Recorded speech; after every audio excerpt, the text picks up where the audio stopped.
Rather রাব্বি ফি রিদাল ওয়ালিদাইন ওয়া সাখাতুর রাব্বি ফি সাখাতিল ওয়ালিদাইন। তিরমিজি শরীফের হাদিস এটা। আল্লাহর নবী বলেছেন, পিতামাতার সন্তুষ্টিতে আল্লাহ সন্তুষ্ট, পিতামাতার অসন্তুষ্টিতে আমার আল্লাহ অসন্তুষ্ট। খবরদার, পিতামাতা বড় সেনসিটিভ জায়গা।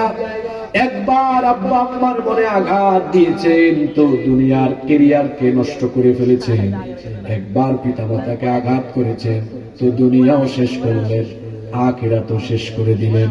কারণ আমার আল্লাহর নবী বলেছেন, ইবনে মাজাহ শরীফে হাদিসটা এসেছে, আবু উমামা আল বাহিরি রাদিয়াল্লাহু আনহু হাদিসের বর্ণনাকারী সাহাবী, এক ব্যক্তি এসে আল্লাহর রাসূলকে জিজ্ঞেস করলো, ইয়া রাসূলুল্লাহ, সবাই পড়েন সাল্লাল্লাহু আলাইহি ওয়াসাল্লাম, মা হাক্কুল ওয়ালিদাইনি আলা ওয়ালাদিহিমা,